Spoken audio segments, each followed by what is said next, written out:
D'une pétition relative au mauvais état de route dans la ville de Kolwezi et dans une partie du territoire de Muchacha, que le présentateur de l'émission Tudjenge Lualaba voulait avoir d'amples éclaircissements sur la radio communautaire libre RCL de la part des animateurs de la synergie des organisations de la société civile œuvrant dans les ressources naturelles. Jaillit une question sur le bien des domaines de l'État, une question surprise. Parlons-en. Un espace public. Quand peut-on le désaffecter et pourquoi? Bon, de toute façon, je crois que pour l'auditeur Batouchki bien, je crois qu'on a fait une allusion qu'au espace, il y a mairie, mon joli site, RVA. Mon joli site RVA, qui depuis un certain moment, effectivement, ça on a appris aussi dans le cadre de la Sol-Lorraine, tout à Roudria, après les enquêtes approfondies.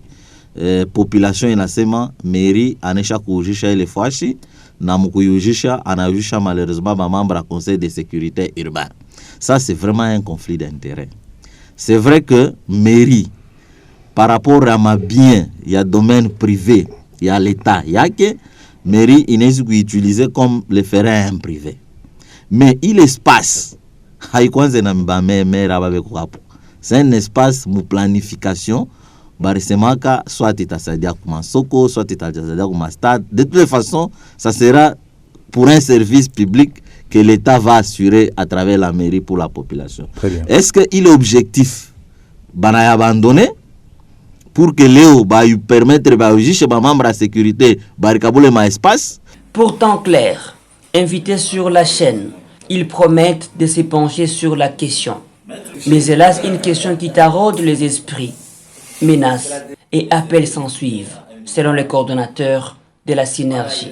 À monsieur le procureur général, près le parquet général du Lualaba, d'ouvrir une enquête pénale sur les conflits d'intérêts, le détournement du service public et la spoliation des espaces publics par les animateurs de la ville et des communes. De rester indépendant et de fixer l'opinion sur les responsabilités pénales individuelles de chaque acteur.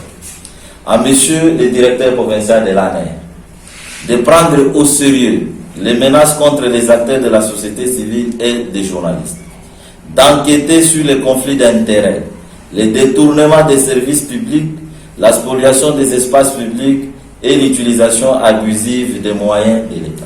Il décide, après avoir réuni toutes les preuves concernant le dit fonds spolié, de porter plainte contre la mairie de Kolwezi. Contre toute attente, c'est une autre plainte de la mairie qui surgit, invitant Maître Dona Kambola, activiste des droits de l'homme, à comparaître au parquet général. L'affaire devient intéressante. Qui dit vrai? La justice doit trancher.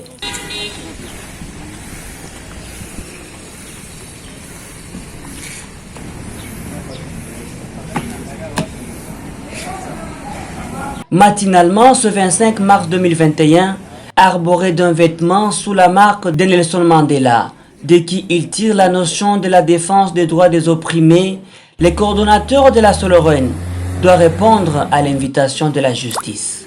Entre-temps, la société civile se mobilise. C'est une question de l'intérêt général qui les lie tous. Il s'y accorde et se dresse comme un seul homme. Les organisations de la société civile membres du cadre de concertation se sont réunies ce mercredi 24 mars 2021 à leur siège pour analyser les 3 documents de la synergie des organisations de la société civile du Lualaba œuvrant dans le secteur des ressources naturelles en sigle Sol-Lorraine et sont descendus sur terrain le même jour pour vérifier la véracité des faits dénoncés dans la pétition du 15 février, la dénonciation du conflit d'intérêts et le détournement du service public du 19 mars en cours et les communiqués de presse conjoints du 20 mars 2021 de l'organisation précitée. En comparant les contenus de tous ces documents produits par Sol-Lorraine en notre possession et les réalités sur terrain ainsi que les différentes déclarations ou témoignages des populations trouvées dans les quartiers Joli Site RVA, il se dégage une nette similitude. Pour ainsi simplement dire que nos collègues de la Sol-Lorraine n'ont pas trompé et n'ont fait que jouer correctement, honnêtement et fermement leur rôle de défenseurs des droits des faibles, la voix des sans-voix, en faveur d'une population vulnérable face aux détenteurs puissants du pouvoir public.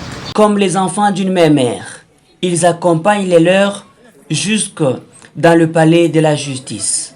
L'instruction préjuridictionnelle étant secrète, seul le conseil pouvait y participer et assister.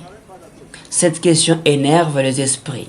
Les habitants de là, actuellement, quand vous prenez dans notre ville d'écologie, vous trouvez des terrains, il y a toujours des spoliations. Et que quelqu'un vous reproche, et puis vous avez les droits même de traduire quelqu'un en justice. Ça, nous, on n'accepte pas. Et nous suivons cela de près. Nous allons marcher à chaque instant pour décrier ces histoires ici. Nous n'acceptons pas ça. Vraiment, tout s'est bien passé dans la sérénité.